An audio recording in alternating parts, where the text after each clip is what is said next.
This is ChangeMakers with Katie Goar, finding the right solutions for the affordable housing community.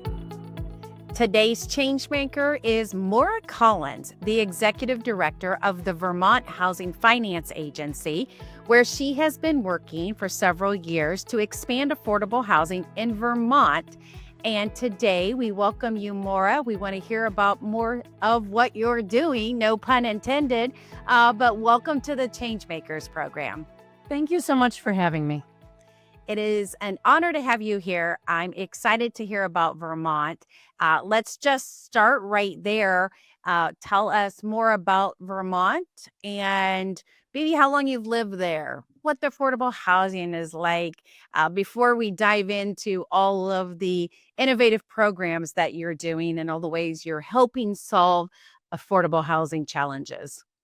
Well, I'm not a Vermonter. I want to be very clear. I'm from New York, and after graduating from college, actually lived in Boston for several years, working in affordable housing before moving up here in 2002. So it was a bit of a culture shock. Vermont is the nation's second smallest state, and we are really rural until I started spending more time out west.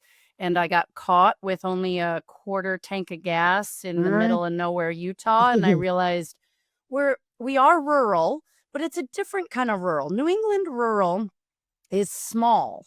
So most of our communities have less than 2,500 people. The state as a whole is about 650,000 people. So the great state of New Hampshire, which we are often confused with because one of us is right side up and one of us is upside down.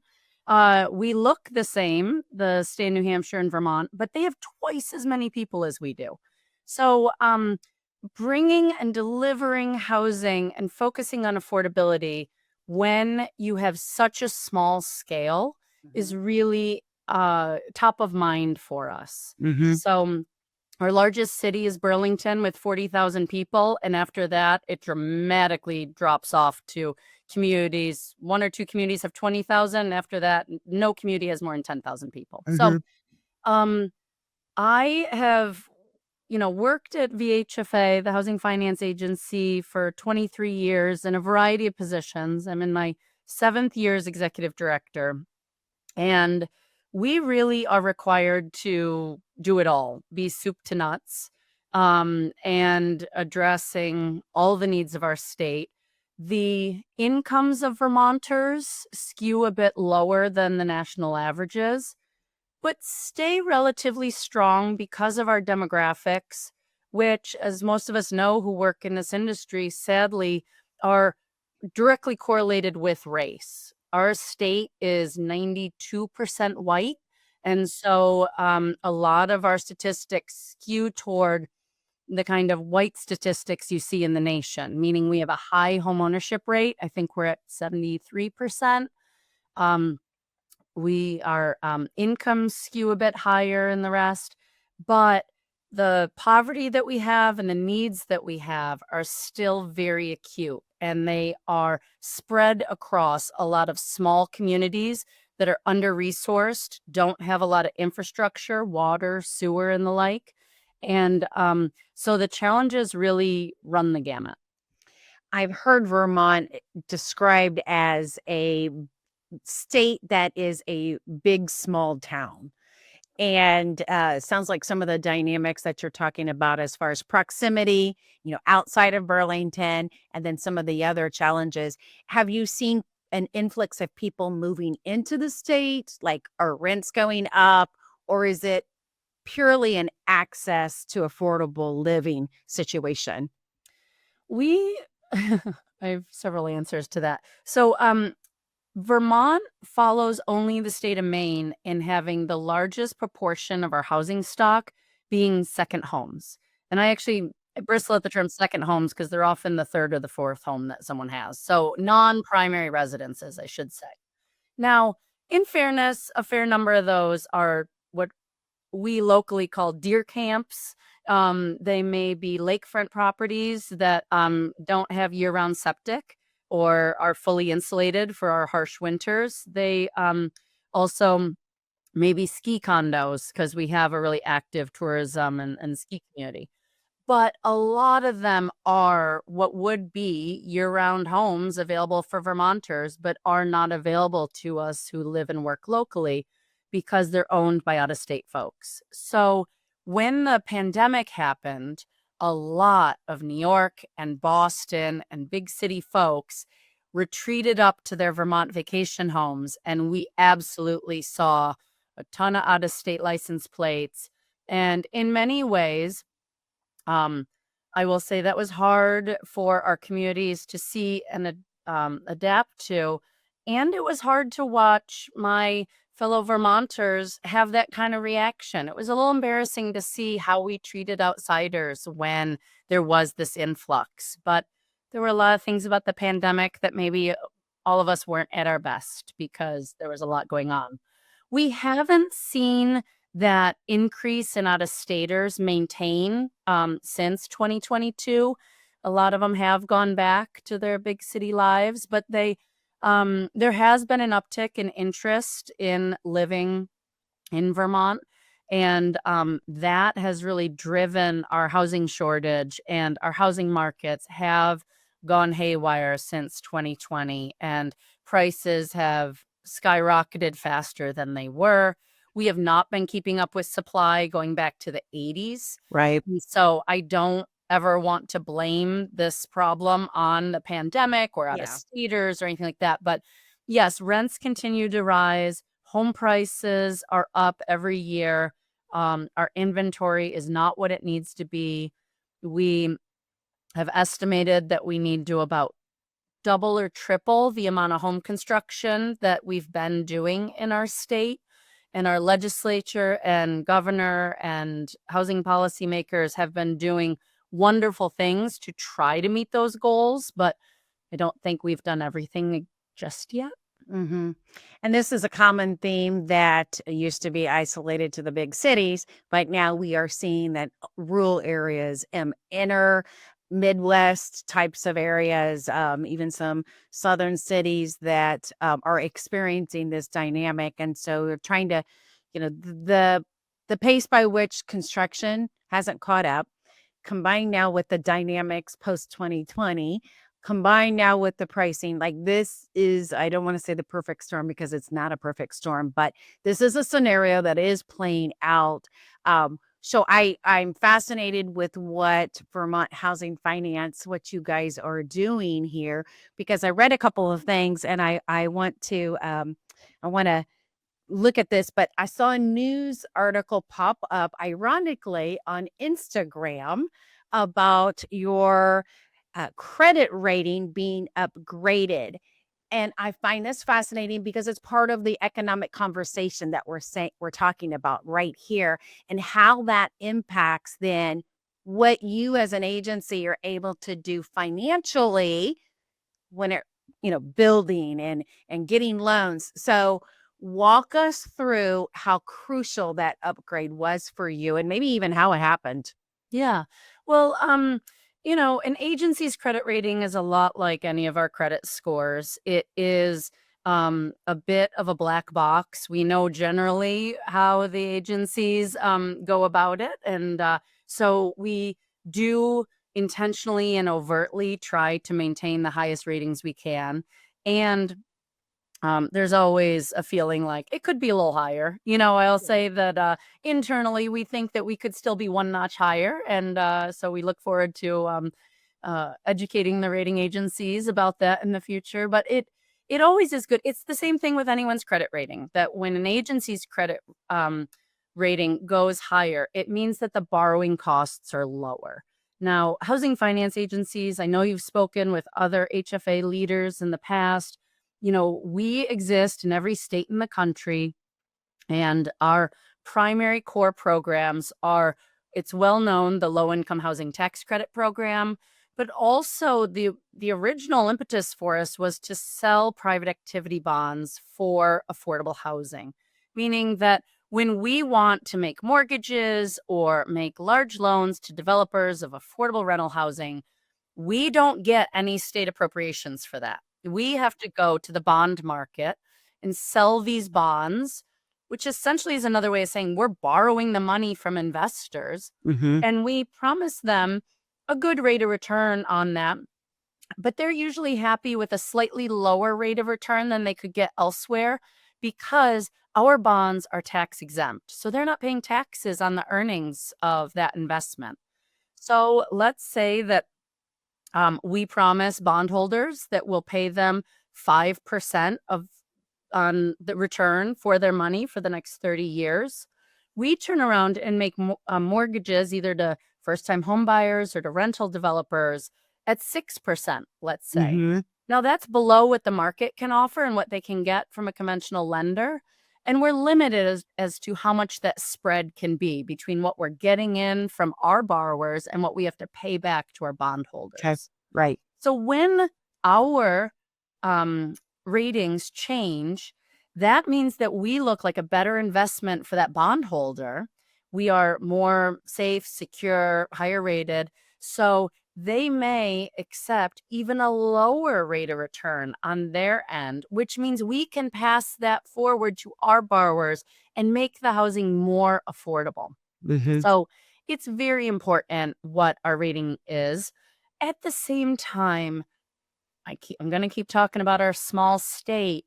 We feel an obligation to really balance the mission of our agency with the margin, the profit margin of the Right. agency. Right. And we can't get too focused on one or the other. Mm-hmm. If we were 100% mission focused with no awareness of our financial sustainability, we run the risk of going out of business 3 years from now. If we are so focused on the margin, then we run the risk of not meeting our mission. And so a rating is a balancing act. We could stock away lots of cash in our bank accounts and in our bond indentures and all that and get a much higher rating. And we know that. We could do that. But it's important to put the money out there and build the housing and get it done. So we've strategically chosen to find that Goldilocks sweet spot Yeah. of offering low enough rates so that we can deliver on our mission while also making sure that we are sustainable for the next 50 years. Since we just hit our 50th birthday, we're, very focused on how we set ourselves up for success to be here long term. Mm-hmm. That balance of strong financial performance with social mission is one that housing finance authorities, you guys are trying to strike, but now so are nonprofit developers. So are housing authorities who are dabbling into mixed finance. Even Quadell as a private company, we want to do the same thing when we take on projects. We're like, is it our ideal client? Is it our ideal market? Yes. Is it even financially feasible? But yet, what is that mission that we're going to accomplish? And I'm excited that so many different entities are trying to find that right balance here between strong financial performance and then social mission, because the social mission of affordable housing is very, very niche, but you described it perfectly. Like, you can't go all in on one and go all in at the exclusion of the other. So you mentioned 50 years. Congratulations. That's Thank a you. big milestone. We just hit our 50 year as well. Yes. What are some people strategizing about that? Is it like a celebration, but then, we still have so much more to do? Like, what's the common theme there as you hit that milestone? Yeah, there was in the past year, there's been a lot of celebrations, and it has been so much fun to look back and just to recognize how we are standing on the shoulders of giants. I am very proud that I'm only the third executive director at VHFA, so we have a lot of stability with our agency. We started, like many HFAs, doing traditional mortgage lending. A couple years later, we added on rental housing. In the late 80s, obviously, we took on the LIHTC program. And then in the pandemic, we were asked to do so much for so many. I mean, HFAs in general are a B2B type of organization. We work through our participating lenders for people who want to get mortgages. We don't have retail locations all across the state. You don't come to our office to get a mortgage. You go to the local community banks, the credit unions, the mortgage companies. You deal with them. They know our rules and eligibility. They offer our down payment assistance. They can give the low rate that we offer. And after the loan closes, we work with them to pay for that loan, essentially. And it's the same thing when we're dealing with a fairly small cadre of community development, nonprofits, and for-profit housing developers on the rental side. But during the pandemic, there was the Homeowner Assistance Fund, and that was providing direct mortgage arrearage assistance and past due property taxes and the like to Vermont consumers directly. And so that was more business to consumer type program. And we administered about $60 million in total of federal and state funding for that. And it really challenged us. At the same time, as the housing needs, well, let me say, the housing needs in our state, and I think many states, have for long been focused on the lowest income band among us. People on SSI income, people with disabilities, people without homes, people living in deep chronic poverty have really always had housing challenges. And sadly, this nation has not taken that seriously enough. And it wasn't until, in my opinion, the impact of the housing shortage and housing unaffordability started creeping up that income band. And it started affecting, college educated children of ours who couldn't move out of our basements because they couldn't get a job. And then it was, early career, mid-career folks who couldn't get a job. Now we have hospital executives who are trying to hire senior VPs and above with healthy six-figure salaries and affordable places to live in our state who cannot find people to afford housing at the salaries we're paying. And now that it's impacting everyone, we see more outcry. So during the pandemic, our agency was asked to start to address more of the middle income Vermonters in addition to the lowest income Vermonters. And we rolled out both a homeownership and a rental housing development and also a weatherization program, 3 different programs to help middle income Vermonters afford housing and to create the housing stock that's for sale rental. And so we have been stretched to respond to all the ways we've been called up to the plate. And so as we look at the last 50 years, we're proud of what we've done. Yeah. We're a little exhausted by what we've been doing lately. And to be honest, we're catching our breath right now and making sure that our internal systems and programs and what we've been doing are strong enough and that we've learned enough from this fire drill we've been on for the last several years to see what do we want to sustain going forward, what were good in the moment responses to the pandemic and the housing spike and needs. And then, what should we let go and say we've learned from that, but that may not be the sustainable way forward for our state and what we need. That's an interesting process because you can point to milestones, you can point to responsiveness, you can point to some programs that you probably had to create on the fly. They weren't sitting on a bookshelf with this scenario, but then now, what do you do with that moving forward? So I noticed another program that you guys are doing, and this may be one that you just described, but it was called Let's Build Homes for Vermont stakeholders. It was a coalition you created. What does that project look like? What does that coalition look like? What does that phrase mean? Explain some of the dynamics behind that. It's been really exciting. I would love to take credit for being the brainchild and this being a VHFA program, but we really were invited into it by a bunch of local employers who were meeting with a goal of feeling like they had to create tens of thousands of homes to meet their workforce needs. Wow. Okay. And really, this is the kind of dream I've had for 25 years, wishing that the employers of our state would start talking more about the housing needs.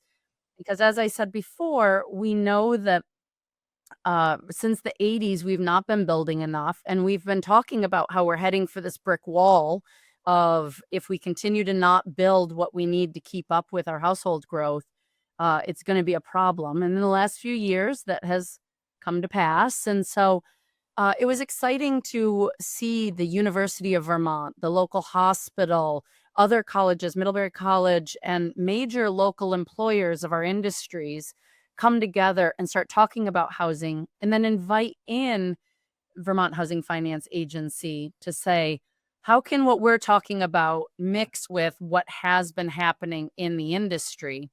And from there, it was a natural evolution that we recognized that there were really meaningful advocacy steps that we could take together that could change the narrative about housing and try to be solutions oriented and not just problem identifiers. Right. For a long time, the housing community has been trying to wake people up. I keep saying to this brick wall we're heading for. But now that it's in the media, it's obvious, it's, as I said, impacting all folks on the income spectrum, we're kind of done convincing people that we have a problem, and we quickly need to pivot to what are we going to do about it. So Let's Build Homes, I'm on the executive committee of it, and there's a board of 20 individuals statewide that have come together and identified a few key priorities, such as how do we control the cost of housing? And as a part of that, how do we encourage offsite manufactured housing as one example? How do we look at both local and we have some statewide permits that can make housing development riskier because of the unknown delays and the time that it takes and the costs of those permits? How can we look at encouraging more communities to embrace housing in many ways? And how can we support the affordable housing network in having the funding they need to direct the resources? Because without those resources, we will not be able to hit that lowest income band who does need the assistance the most. So it has been very exciting. We launched in January. We have a part-time legislature that only meets from January through mid-May. And there was a tremendous win that came out of the first legislative session of advocacy that Let's Build Homes really championed. And that was a project-based TIF, tax increment financing, that's focused just on housing. And it's supposed to be accessible to our very small rural communities that otherwise would not probably be candidates for offering a TIF program townwide.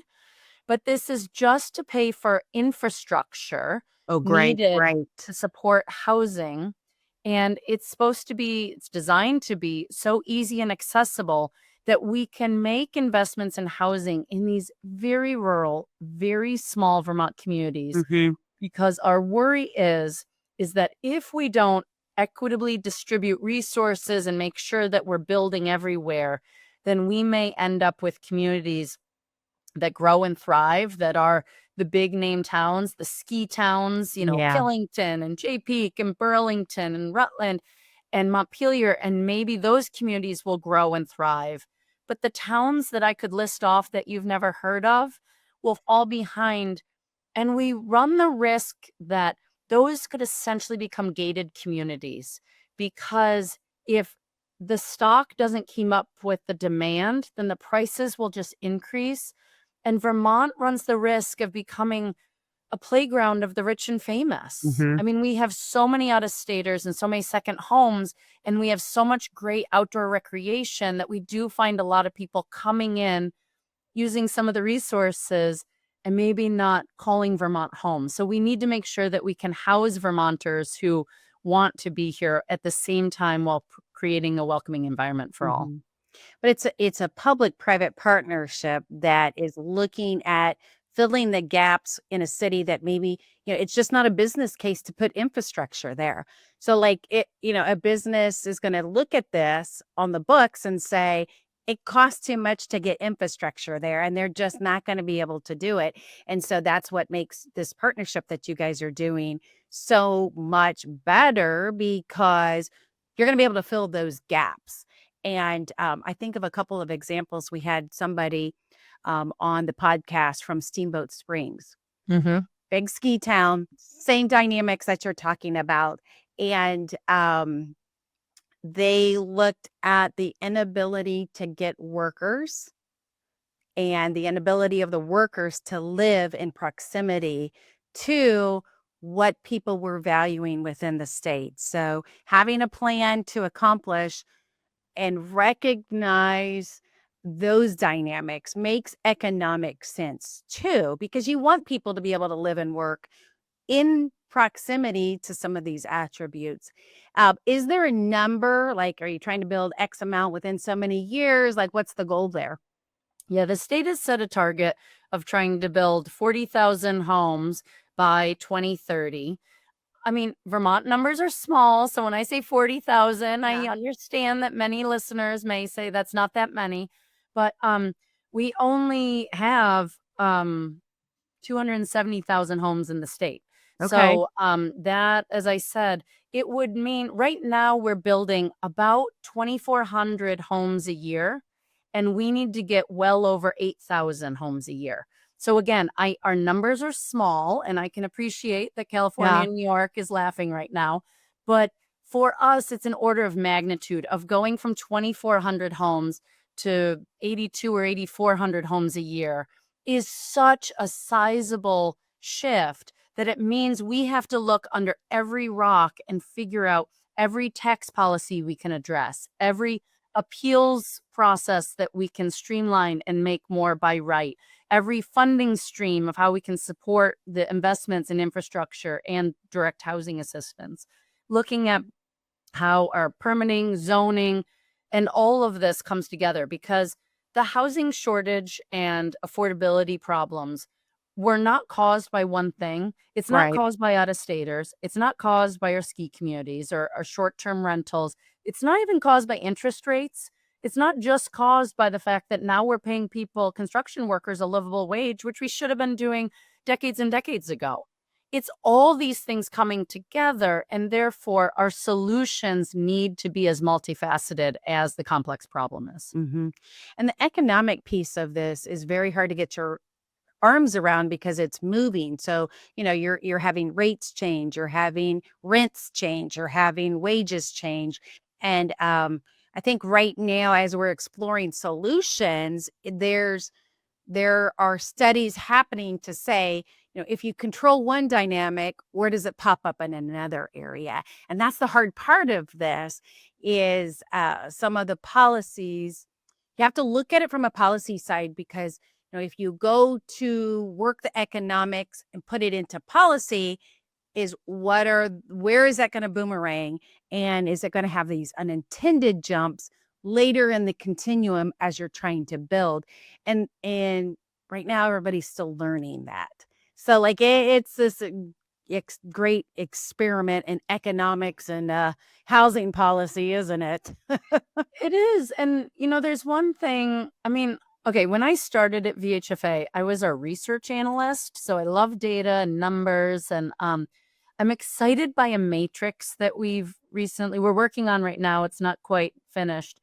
But I would wonder how this would play out in other states if they mirrored this, where we are looking at all the cost drivers of housing. And if you can imagine a table where every row is interest rates, labor costs, material costs, and the public policy goals that we're trying to do. In affordable housing, we're trying to address more people exiting homelessness, and so that comes with social service costs. Yep. We are preserving historic structures, remediating blight and brownfields, and trying to help our state meet our greenhouse gas emissions goals by having very tight, efficient housing. But all those things can add cost. And then the table has 3 different columns, and it's what can VHFA do to address or control those costs. And then the next column is what can the state of Vermont do to control or address those costs. And the last one is what's the feds? And we can talk to our congressional delegation, which is the best in the nation, and we can, write our letters of sign-on support, but we really can't control interest rates. We really can't control tariffs. We Mm-hmm. can't control BABA, the Build America, Buy America requirements, and these things that are impacting costs. And so I could raise my fist and be mad at those cost drivers that we can't control. But as a leader of an organization, that's not a very motivating platform from Right. which I want to have our employees be thinking about the next 50 years of what we as VHFA are going to do. So I don't think it's fair to go into your house and tell you to clean up your kitchen until I can show you that mine's pretty darn clean. So I think there's an obligation for all of us to look at, as a public funder, what can we do? I can't Mm-hmm. do everything. I wish I could, but I'm not in control of everything. So what can I do to address and control costs? And how can I use our agency's voice to help the state see what it can do? Right. And from there, we may not be able to drop costs. I mean, it costs on average well over $600,000 a unit to build in Vermont. We see applications for affordable housing well into the over 700,000 sometimes. And that's expensive for That's us. expensive. Yeah. And so how do we ratchet that back a little bit so that maybe we can only control costs and drop it 5%? But at this point, I'll take it. I'll take it if we could just level off costs and stop having them grow every year at the rate they have been. Mm-hmm. So we talked about access to workers for people in communities, and we've had a couple of people on here where they were developers for hospitals because they just couldn't get the nurses, they couldn't for the teachers, they couldn't have them commuting in an hour and a half, 2 hours. There wasn't transit and so forth. We even had a developer on here for Disney who said it's we got to have people who can work here and live here. What's the theme, or what are initiatives that you're seeing here? Because when you describe the state, I felt like that's also a dynamic that's happening on how people, not everybody can live in Burlington, right? Right. So what are some of those things that you guys are having to address when you look forward for your next let's build and where we're building? Yes. Well, we're seeing the same dynamics. The University of Vermont Medical Center, which is based in Burlington, but actually serves part of New York and a big region of northwestern Vermont, they have been building housing for their workers. And what's interesting, in a small rural state, you can't have everyone live in Burlington because the commute would be too far and it wouldn't be appropriate. Also, I've mentioned our ski communities a lot of times. I don't know if you're a skier, Katie, but I just have to say I am. And when we get a major dumping of snow, you can't be a worker living even at the bottom of the mountain in the same town and get up the mountain to then run that ski lift. But there are a lot of hotels up there with people who are so excited at the 2 feet of snow we just got and want to capitalize on that. And so those restaurants, those maintenance staff, the cleaning crews, and the lift operators need to be right there. So you can't, we don't have big highways. You can't get there from here. So what you're talking about, employers have been forced into having to go it alone. And they have been building housing. And I feel awful for them because they are tremendous at widget making, at whatever industry they're into. That's where they shine and where they are experts. And I get a little nervous. Okay. I don't know that they're experts in landlord tenant law in Vermont, which is pretty robust. I don't know if they understand fair housing the way we do, or other housing developers and owners and managers do. So I don't think it's fair to take the housing regulations, burdens, realities, and put it onto an employer who, they also are important to our economy. They need to do their job. Right. And we as housers need to do our job. And asking them to be housers, I think, is problematic. I also am not the first person to point out that we already have our health care tied to our employment. And to then tie your home in a state which has a below 1% vacancy rate, there are no other choices, and we have the fourth highest rate of homelessness in the nation. To tie one's employment to their housing, to tie their housing to their employment means you're tying their kids' school district to their employment. I mean, as an employer, I do not want that level of responsibility. I don't want to think that, if it's not working out with Maura Yeah. and we have to part ways in an amicable way, what does that mean for Maura's family or Maura's future? And so we've really championed a more community-based model. One of the middle income rental programs I spoke of was one where we will offer a subsidized interest rate to developers of middle income rental housing that's available in the community. But if that developer works with a municipality or an employer and gets 5% of the total development cost paid for by non-housing money, by that Yeah. employer chips in or the municipality chips in, we will subsidize that interest rate and give that more, and we will give them even greater loan terms. And that's our way. We're telling employers, you have a role here. You Right. can contribute to housing development. You can identify land you own. You can help at the design review board, local planning commission meetings. You can be an outspoken advocate for housing, but you don't have to actually do it on your own. And there's a tremendous model from Middlebury College that showed a wonderful example where the college purchased a large tract of land that's going to have 250 homes eventually on it and held it until the developer could go through the permitting and zoning process and collect together all the funding. And now it's going to be a great mixed income community of for sale homes, rentals, and the like. And that's a beautiful partnership because you're still in there as a housing entity to kind of guide that, monitor that, just make sure it's compliant, but yet you're bringing people with vested interest and sometimes the land to do it. So a good job on that piece. I want to give a shout out here and change it up just a little to Ashley Norcutt from the Women's Affordable Housing Network. And we were able to connect with you through the great strength of Ashley and her team. And so kudos and shout out to Ashley there. You, though, specifically were listed as one of Vermont's 91 most influential business leaders. There's And only I 100 people in the state, Katie, so being on the list of 91 is not as impressive. statistically is a great job. But I pair you with what Ashley's doing as a pioneer. So I'm pairing the two of you with your network of influence here. Tell us a little bit about how that accolade made you feel. What did it mean to you? What did your staff say to you when you won it? Yeah. It's always uncomfortable and embarrassing in many ways. And this is coming from someone who loves nothing more than to have a microphone and a stage available to me, and I will hold court for as long as we can talk here.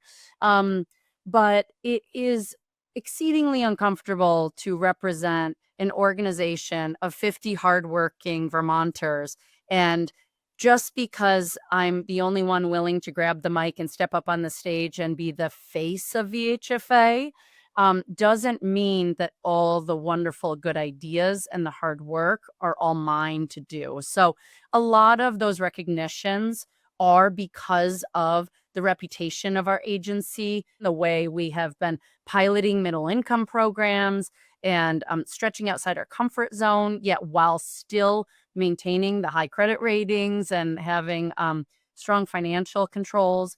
So it's undeserved in many ways, and it is wonderful to see how VHFA is recognized in our state and to use some of these platforms to talk about some of the issues that are so important to our organization. And so it's wonderful when we can have the agency be seen in a positive light, and then have that platform to talk about how we're embodying those values. Mm-hmm. Well, congratulations on the award. I think influence and pioneering come through in a variety of manners, whether it's mentorship or advocacy or sharing best practices. And so, Vermont, you guys have a lovely state and a big challenge ahead of you. So, I appreciate you coming on ChangeMakers. This Forbes Quadell platform for the ChangeMakers podcast is such an interesting one because it has brought forward a lot of influential voices like yours, and we're sharing best practices. So thank you for coming on, and I appreciate what you guys are doing up there in Vermont. Thank you so much, Katie. This has been great.